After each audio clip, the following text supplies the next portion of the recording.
હરિઓમ બાળકો, આજે આપણે ગણવા જઈ રહ્યા છે ભૌત વિજ્ઞાન ભાગ બીજો ચેપ્ટર નંબર 11 અને એનું ઉદાહરણ સ્વાધ્યાયનો ત્રીજો દાખલો. અને ખૂબ અગત્યનો છે. તમે અહીંયા બોર્ડમાં જ જોતા હશો કે સતત આટલા વર્ષમાં પૂછાણો છે અને એ પણ એમસીક્યુ માં ખાસ પૂછાય છે. બરોબર બાળકો, તો આપણે ધ્યાન આપીએ અને ગણ લઈએ. એક પ્રયોગમાં photoelectric cut off voltage 1.5 volt છે. કટ ઓફ આપે એટલે સમજવું કે ઈ સ્ટોપિંગ પોટેન્શિયલ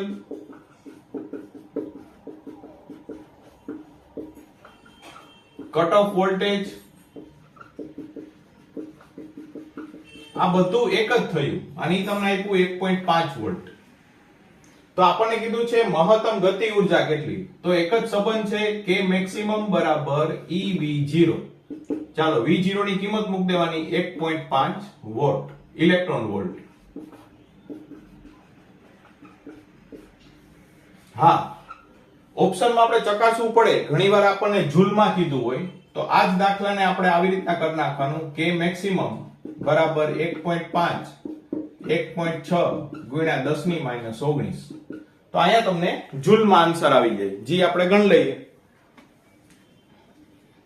1.5 ગુણ્યા 1.6 તો 2.4. ખ્યાલ આવી ગયો બાળકો? હવે આ જ રીતના આપણે બધા દાખલા જોઈ લઈએ. ઓગસ્ટ 20 માં પૂછાણું તો 1.6 વોલ્ટ. તો આપણો જવાબ આવશે કે મેક્સિમમ બરાબર 1.6 ઇલેક્ટ્રોન વોલ્ટ. જુલાઈ 23 માં પૂછાણું તો 1.5 વોલ્ટ. તો એનું સૂત્ર નો આન્સર આવશે 1.5 ઇલેક્ટ્રોન વોલ્ટ. માર્ચ 24 માં પણ 1.5. તો કે મેક્સિમમ બરાબર 1.5 ઇલેક્ટ્રોન વોલ્ટ.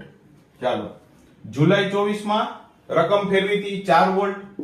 તો કે મેક્સિમમ બરાબર 4 ઇલેક્ટ્રોન વોલ્ટ.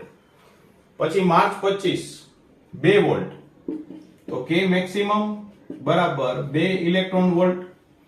જુલાઈ 25 1.5.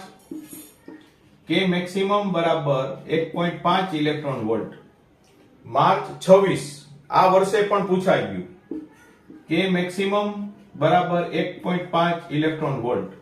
અને જુલાઈ 26 જી રિપીટર અથવા ઇમ્પ્રુવમેન્ટ ની એક્ઝામ કહી શકો 1.6. તો કે મેક્સિમમ બરાબર 1.6 ઇલેક્ટ્રોન વોલ્ટ. આ દાખલો તો તમે એક જ વાર ગણશો તો આવડી જશે. Best of luck. હરિઓમ.